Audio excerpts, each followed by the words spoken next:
ہمارے چینل پہ آپ سب کو خوش آمدید۔ اگر آپ نے ابھی تک ہمارے چینل کو سبسکرائب نہیں کیا تو جلدی سے کر لیجئے اور بیل آئیکن بٹن کو پریس کر دیجئے تاکہ ہماری تمام نئے آنے والی ویڈیوز آپ کو ٹائملی مل سکیں۔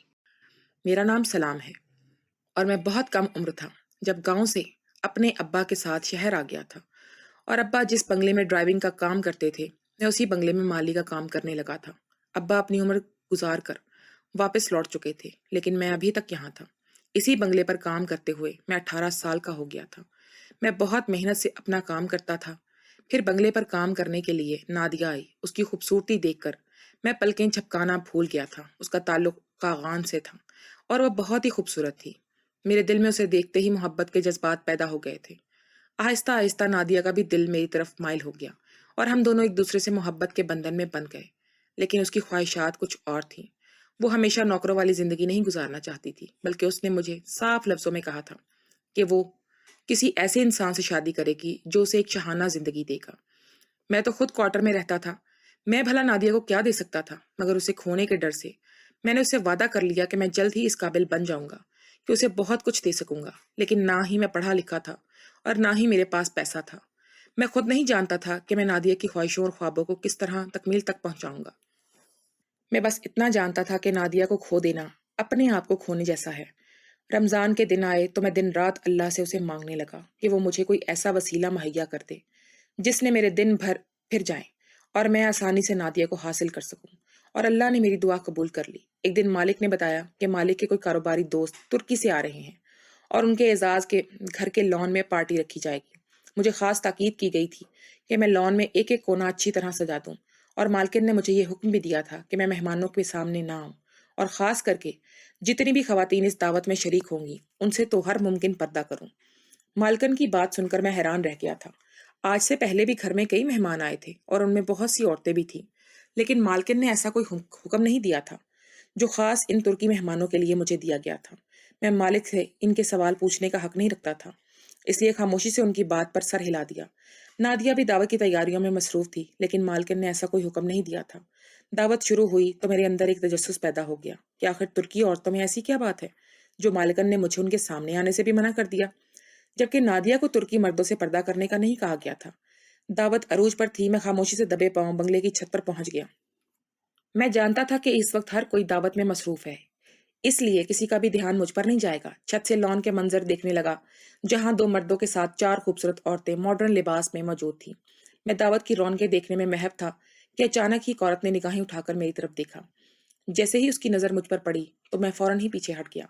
مالکن نے مجھے سختی سے تاکید کی تھی کہ میں کسی بھی ترکی عورت کو اپنی شکل نہ دکھاؤں۔ اگر انہیں اس بات کا علم ہو جاتا تو میری عمر بھر کی وفاداری مٹی میں مل جاتی۔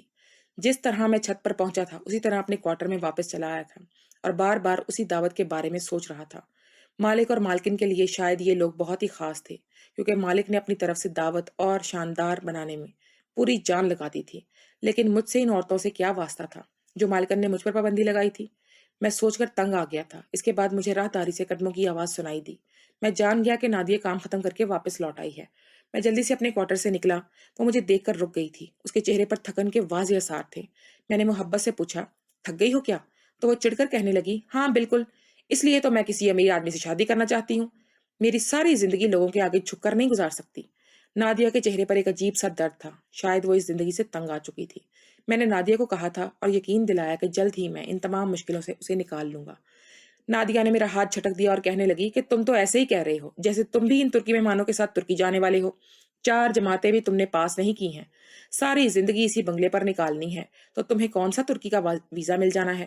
نادیہ نہ جانے کس بات پر غصے میں تھی۔ وہ پاؤں پٹکتی ہوئی کمرے میں چلی گئی تھی اور میں اپنی جگہ کھڑا رہ گیا۔ میں نے کبھی پردیس جانے کے بارے میں سوچا بھی نہیں تھا، لیکن اگر واقعی مجھے ترکی میں کوئی نوکری مل جاتی اور یہ مہمان مجھے اپنے ساتھ لے جاتے تو اس سے بڑی اور کیا بات ہو سکتی تھی؟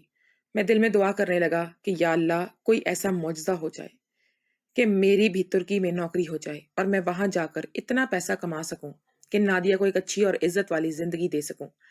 رمضان کے دن تھے اور ہر دعا قبولیت کا درجہ پا رہی تھی۔ مجھے علم نہیں تھا کہ میری بھی یہ دعا جلد ہی قبول ہو جائے گی۔ اگلے دن میں لان کی صفائی کر رہا تھا کہ پورچ میں ایک نئی گاڑی آ کر رکی۔ اس سے پہلے کہ میں دیکھ پاتا کہ کون آیا ہے، نادیہ نے مجھے پیچھے سے آواز دی۔ میرا دھیان اس طرف چلا گیا وہ مجھ سے کام کرنے کا کہنے لگی تھی۔ جب میں اسے بات کرنے پلٹا تو تب تک وہ 2 ترکش عورتیں گاڑی سے اتر چکی تھیں اور ان میں سے ایک سیدھی میری طرف ہی چلی آئی۔ یہ دیکھ کر میرے ہوش اڑ گئے۔ میں چاہ کر بھی وہاں سے بھاگ نہ سکا۔ وہ ترکی کی عورت سر سے پاؤں تک میرے وجود کو گھور گھور کر دیکھ رہی تھی اور پتہ نہیں ترکی زبان میں کیا کہہ رہی تھی۔ بس مجھے کچھ ہی لفظ سمجھ آئے تھے اور جب میں ان کی پوری بات سمجھ نہیں پایا تو اس نے انگریزی کہنا شروع کر دی اور میں حیران و پریشان سا اپنی جگہ پر کھڑا اس کی انگریزی میں فر فر چلتی زبان کو دیکھ رہا تھا کہ جب ہی پیچھے سے میری مالکن چلی آئی۔ مالکن نے غصے بھری نظر مجھ پر ڈالی اور اشارے سے مجھے جانے کا حکم دیا۔ مالکن کی آنکھوں میں کچھ ایسا تھا کہ میری ریڑھ کی ہڈی سنسنا اٹھی۔ نہ کچھ کہیں بھی مالک نے ان کی نظروں میں برا بن گیا تھا۔ نہیں، مالکن کو میرا یہاں کھڑے ہونا کتنا برا لگا تھا۔ میں اپنے آپ میں شرمندہ ہوتے ہوئے وہاں سے واپس کوارٹر میں جانے لگا جب ہی اس عورت نے انگریزی میں مالکن سے کچھ کہا۔ بس ترکی عورت کا چہرہ اور آواز بتا رہی تھی کہ وہ بہت زیادہ پریشان ہے۔ اس کی پوری بات سنتے ہی مالکن نے مجھے آواز دی۔ میں ان کی طرف واپس آ گیا اور کہنے لگی کہ کل کی دعوت میں میڈم عائشہ کا کوئی قیمتی لاکٹ گر گیا ہے۔ اگر تمہیں لان کی صفائی میں ملا ہے تو تم انہیں لوٹا دو اور اگر نہیں ملا تو فوراً تلاش کرو۔ مالکن کی بات سن کر میں بھی پریشان ہو گیا۔ یقیناً وہ کوئی قیمتی لاکٹ ہی ہوگا جس کے لیے وہ عورت اس قدر پریشان دکھائی دے رہی تھی۔ میں نے اسے لان کے کونے کونے میں تلاش کرنا شروع کر دیا۔ وہ عورت بھی میرے آگے پیچھے ہی گھوم رہی تھی اور ساتھ ساتھ تلاش میں نظریں دوڑا رہی تھی۔ کافی دیر کی کوشش کے بعد بالآخر مجھے ایک کیاری کے پاس چمکتا ہوا لاکٹ نظر آ گیا۔ میں نے جیسے ہی وہ لاکٹ اٹھا کر ترکش عورت کی طرف بڑھایا تو وہ اس کی آنکھوں میں آنسو آ گئے اور اس نے میرے ہاتھ پکڑ کر بے ساختہ ہی چوم لیا۔ اس کی اس حرکت سے میرے جسم میں کرنٹ دوڑ گیا۔ نادیہ جو کسی کام سے مالکن کے پاس آئی تھی، یہ دیکھ کر اس کے چہرے کا رنگ بھی بدل گیا۔ اس عورت نے کچھ نوٹ نکال کر میری طرف بڑھائے اور اشارے سے بتایا کہ یہ میرا انعام ہے۔ میں نے فوراً ہی وہ نوٹ واپس کرنا چاہے کیونکہ میں نے جو کیا تھا وہ میرا فرض تھا۔ مجھے اس کے لیے کسی معاوضے کی ضرورت نہیں تھی، لیکن اس عورت نے محبت بھری نظروں سے مجھے دیکھتے ہوئے وہ نوٹ میرے ہاتھوں میں ہی تھما دیے۔ مالکن نے نادیہ کو حکم دیا کہ وہ دونوں عورتوں کو اندر لے جائے اور میرے پاس آ کر مجھے عجیب سی نظروں سے دیکھتی ہوئی کہنے لگی کہ میرے منع کرنے کے باوجود بھی تم ان عورتوں کے سامنے آ گئے۔ اب ان کی مدد کر بھی چکے ہو تو دوبارہ ادھر نظر نہ آنا جب تک یہ واپس نہ لوٹ جائیں۔ یہ عورتیں تمہارے حق میں اچھی ثابت نہیں ہوں گی۔ میں بھی صرف تمہارے مالک کے کاروبار کی وجہ سے انہیں برداشت کر رہی ہوں۔ ان کا ترکی عورتوں کو تو بس پاکستانی جوان لڑکے نظر آتے ہیں اور یہ فوراً ہی دانا ڈالنے بیٹھ جاتی ہیں۔ مالکن کی بات بہت ہی عجیب تھی جسے سن کر میں دنگ رہ گیا کہ بھلا مجھ جیسے نوکر کو یہ امیر زادیاں کیوں دانا ڈالتی، اور وہ بھی جو ترکی سے آئی ہیں۔ مجھے مالکن کی بات سمجھ نہیں آئی تھی، لیکن کوئی تو ایسی بات تھی جس کی وجہ سے مالکن مجھے ان کے سامنے نہیں آنے دینا چاہتی تھی۔ مالکن مجھ پر اپنا غصہ نکال کر جا چکی تھی اور میں دوبارہ اپنے کام میں مصروف ہو گیا تھا، لیکن میرے ذہن میں مالکن کی باتیں گونج رہی تھی۔ ترکی عورتوں کو پاکستانی جوان لڑکوں سے آخر کیا حاصل ہو سکتا تھا؟ وہ دونوں عورتیں جب کچھ دیر بعد واپسی کے لیے نکلی تو ان میں سے عائشہ میرے پاس دوبارہ چلی آئی۔ اس نے اپنی طرف بڑھتا ہوا دیکھ کر میرے پاؤں کانپنے لگے۔ یہ عورت تو میرے لیے مصیبت ہی بن گئی تھی۔ مجھے ڈر تھا کہ کہیں اس کی وجہ سے مجھے نوکری سے ہاتھ دھونا نہ پڑے۔ میرے پاس تھا کیا؟ عائشہ نے اپنے ساتھ والی عورت کو اشارہ کر کے بلایا اور اسے ترکی میں کچھ کہا۔ اس عورت نے مجھے اردو میں بتایا کہ وہ مجھے ترکی میں اپنے گھر ملازم رکھنا چاہتی ہے اور مجھے اس کام کے عوض لاکھوں روپے دیتی۔ اس کی پیشکش نے میرے سر پر آسمان گرا دیا تھا۔ میں کام سا معمولی مالی تھا اور وہ عورت مجھے نہ صرف ترکی میں اپنے گھر کی ملازمت کی پیشکش کر رہی تھی بلکہ لاکھوں روپے تنخواہ دینے کی بات کر رہی تھی۔ میرے ذہن میں مالکن کی فوراً بات آئی تھی کہ یہ عورتیں پاکستانی جوان لڑکوں کو دیکھتے ہی ڈانا ڈالنے لگتی ہیں۔ میں نے معذرت کی اور بتایا کہ میں نہیں جا سکتا، نہ ہی میں پڑھا لکھا ہوں اور نہ ہی مجھے ترکش زبان آتی ہے۔ میں وہاں جا کر کیا کروں گا؟ لیکن عائشہ نے میری بات سن کر اس عورت کو دوبارہ ترکی میں کچھ کہا تو وہ عورت کہنے لگی کہ تم فکر نہ کرو، عائشہ کے گھر میں ایک پاکستانی لڑکا اور بھی کام کرتا ہے، تمہیں کوئی پریشانی نہیں ہوگی، وہ تمہارے کام میں بہت مددگار ثابت ہوگا۔ عائشہ نے مجھے سوچنے کے لیے وقت دیا اور جاتے جاتے ایک دفعہ پھر مجھے شکریہ ادا کیا۔ عائشہ کی اس پیشکش پر میں سوچ میں پڑ گیا تھا۔ میں نے کبھی خواب میں بھی نہیں سوچا تھا کہ اس طرح مجھے کوئی ترکی لے جانے کی بات کر سکتا ہے، لیکن مالکن کی باتوں کی وجہ سے مجھے خوف بھی محسوس ہو رہا تھا کہ پتہ نہیں وہ عورت مجھے وہاں لے جا کر کیا کرنے والی ہے۔ میں ساری رات سوچتا رہا اور اگلی صبح میں نے جب نادیہ کو یہ ساری بات بتائی تو وہ کہنے لگی کہ مجھے اس عائشہ کی نظر اچھی نہیں لگی۔ نہ محرم ہوتے ہوئے بھی اس نے کیسے تمہارے ہاتھوں کو چوم لیا تھا؟ میں نے اس کے ہاتھ تھام لیا اور اسے کہا کہ اگر وہ ایک شاہانہ زندگی چاہتی ہے تو مجھے یہ قدم اٹھانا ہوگا، کیونکہ میں ساری زندگی یہاں رہ کر بھی کبھی وہ مقام حاصل نہیں کر سکوں گا جہاں میں اسے شادی کر کے اس نے ساری آسائشیں دے سکوں۔ لیکن اگر ایک دفعہ میں ترکی چلا گیا، شاید آگے یورپ جانے کا بھی وسائل پیدا ہو جائیں، تو یقیناً میں اس کے لیے بہت کچھ کر پاؤں گا جو اس کی خواہش ہے۔ نادیہ کہنے لگی کہ ٹھیک ہے، تم سوچ سمجھ کر فیصلہ کر لو، ایسا نہ ہو کہ وہاں جا کر تمہیں پچھتانا پڑ جائے۔ میں نے مسکرا کر کہا کہ اب تمہاری محبت میں مجھے آر یا پار تو کرنا ہی ہے نا، اور تم سے شادی کرنے کے لیے مجھے 7 سمندر پار کرنا ہوں گے میں نے صرف ایک رات میں فیصلہ کر لیا تھا، میں ترکی جاؤں گا، اور یہ فیصلہ میں نے نادیہ کی خاطر کیا تھا۔ میں اب مجھے ترکش عورتوں کا انتظار تھا کہ وہ کب دوبارہ ملاقات کے لیے آتی ہیں اور میں انہیں اپنا فیصلہ سناتا ہوں۔ اگلے ہی دن وہ عورتیں اپنے مردوں کے ساتھ مالک کے پاس چلی آئی تھیں۔ لیلا نے دوسرے ہی مجھے دیکھ لیا تھا، اور وہ مجھے ایسے ہی دیکھ کر مسکرائی تھی جیسے سالوں سے مجھے جانتی ہو۔ آج مجھے اس سے ملتے وقت مالکن کا خوف محسوس نہیں ہوا تھا، کیونکہ میں نے فیصلہ کر لیا تھا کہ مجھے اس کے ساتھ جانا ہے۔ اور پھر جیسے ہی لیلا میرے قریب آئی، میں نے اسے اشارے میں اپنا فیصلہ سنا دیا، جسے سن کر اس کے چہرے پر ایک عجیب سی خوشی نظر آنے لگی، جبکہ خوش تو مجھے ہونا چاہیے تھا۔ نہ اپنے ساتھ ہونے والی عورت کو بلایا، اور اس کی مدد سے وہ مجھ سے بات کرنے لگی۔ اس نے مجھ سے پاسپورٹ کا پوچھا تو میں خاموش ہو گیا۔ میرے پاس تو کوئی پاسپورٹ نہیں تھا۔ میں نے عائشہ کو یہ بات بتائی تو وہ کہنے لگی، کوئی بات نہیں، اس کے بہت سارے کانٹیکٹس ہیں اور وہ میرا حساب کام جلد سے مکمل کروا دے گی۔ ویسے بھی وہ اور اس کے ساتھ کے لوگ تقریباً 2 مہینے کے لیے یہاں آئے تھے۔ یہاں ان کا کوئی پروجیکٹ چل رہا تھا اور اس کی تکمیل کے بعد ہی انہیں واپس لوٹنا تھا۔ 2 مہینے پلک چھپکتے گزر گئے تھے، اور ان 2 مہینوں میں میں نے مالکن سے اپنی اس ترکی کی نوکری کی بات چھپائی تھی۔ مجھے نہیں معلوم تھا کہ میرا ویزا لگتا بھی ہے یا نہیں، تو مالکن کو بتا کر کیوں مصیبت مول لیتا۔ لیکن 2 مہینے پورے ہوتے ہی نہ صرف میرا ویزا لگ گیا، بلکہ عائشہ نے مجھے خود ایئرپورٹ سار لے جانے کا کہا تھا۔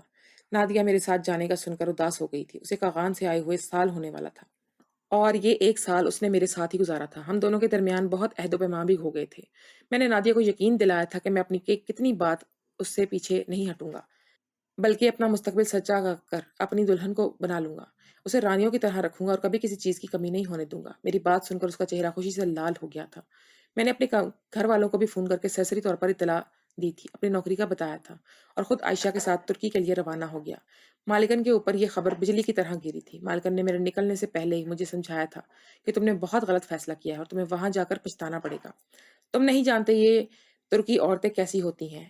یہ اپنے بھولے بھالے چہروں سے لوگوں کو پھنساتی ہیں، اور پھر وہاں جا کر یہ پاکستانی لڑکوں کے ساتھ جو کرتی ہیں، توبہ توبہ۔ انہیں مالکن سے صرف اتنا ہی کہا تھا کہ میں کسی عورت کے سہارے نہیں بلکہ اللہ پر بھروسہ کر کے اس گھر سے نکل رہا ہوں۔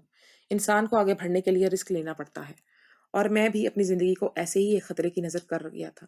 کئی گھنٹوں کی فلائٹ کے بعد میں اور عائشہ میڈم ترکی پہنچ گئے تھے۔ اب میں ان کا ملازم تھا اور یہاں ان کے ہی مردوں مرہون منت تھا۔ میڈم کو اردو نہیں آتی تھی اور وہ عورت ہمارے ساتھ نہیں آئی تھی، اس لیے سارا راستہ ہم دونوں ایک دوسرے سے کوئی بات نہیں کر سکے تھے۔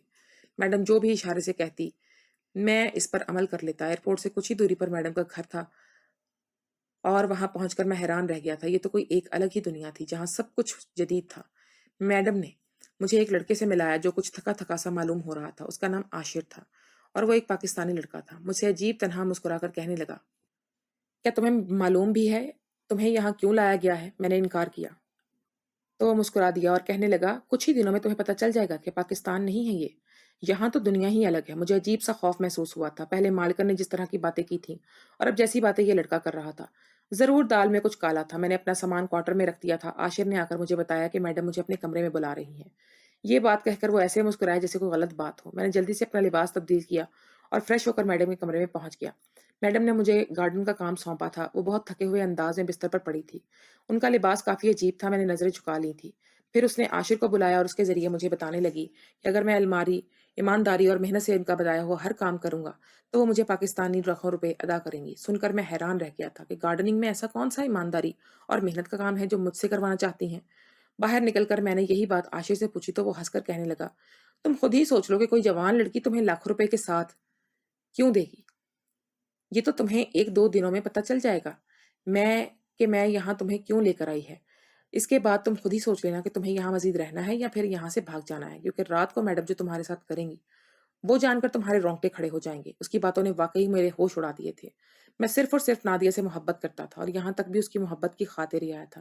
اگر عائشہ میڈم میرے ساتھ ایسا ویسا کچھ کرے گی تو میں کیا کروں گا؟ یہ سوچ کر میری جان نکل گئی۔ میں نے سوچا کہ میں بنا بتائے چپکے سے واپسی کے لیے نکل جاتا ہوں، لیکن پھر نادیہ کا خیال آتے ہی میں نے سوچا کہ ایک رات گزار کر تو دیکھوں کہ میڈم مجھ سے کیا چاہتی ہے اور مجھے کس کام کے لاکھوں روپے دے رہی ہے۔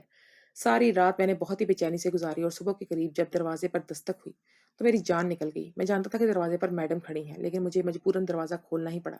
جیسے ہی میں نے دروازہ کھولا تو دروازے پر میڈم اور ایک لڑکی کے ساتھ کھڑی تھی، اور وہ دونوں ہی میری طرف دیکھ کر مسکرا رہی تھی۔ یہ سوچ کر میری جان نکل گئی تھی کہ میڈم میرے پاس اکیلی نہیں آئی تھی، بلکہ ساتھ کسی اور کو بھی لائی تھی۔ پتہ نہیں ان دونوں عورتوں کو مل کر میرے ساتھ کیا کرنے والی تھی۔ میڈم عائشہ نے ترکی زبان میں اس لڑکی سے بات چیت شروع کی، اور وہ لڑکی اردو میڈیم میں مجھے بات سنانے لگی۔ وہ مجھے تسلی ہوئی تھی، دراصل وہ ٹرانسلیٹر تھی۔ وہ بتا رہی تھی کہ ادھر لڑکے نہ ہی زیادہ ایماندار ہوتے ہیں اور نہ ہی کام کاج میں بہت طاقتور ہوتے ہیں، اس لیے میڈم پاکستانی لڑکوں کو ملازم رکھنا پسند کرتی ہیں۔ میڈم نے جب مجھے پہلی بار دیکھا اور میں نے پوری ایمانداری کے ساتھ انہیں ان کی چیز ڈھونڈ کر دی، جو دراصل ان کی ماں کا دیا ہوا تحفہ تھا، تو وہ میری ایمانداری سے متاثر ہو گئی کیونکہ اس میں ڈائمنڈ لگے ہوئے تھے۔ اور جب میں نے میڈم کے دیے ہوئے نوٹ لینے سے انکار کیا تو وہ اپنے کام کو لے کر میری طرف وفاداری سے پوری طرح حیران ہوئی کہ کوئی شخص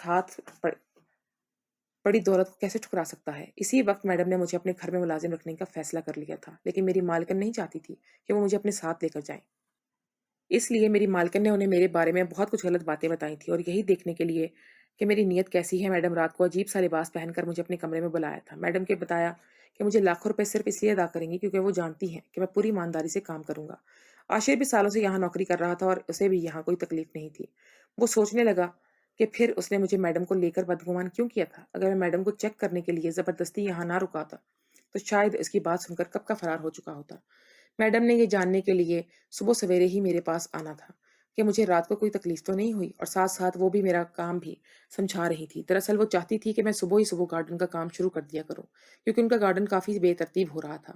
ان کے جانے کے بعد میں عاشر کو پکڑ لیا اور اسے کہا کہ تم رات کو مجھ سے جس طرح کی باتیں کر رہے تھے، میڈم نے تو ایسا کچھ بھی نہیں کیا۔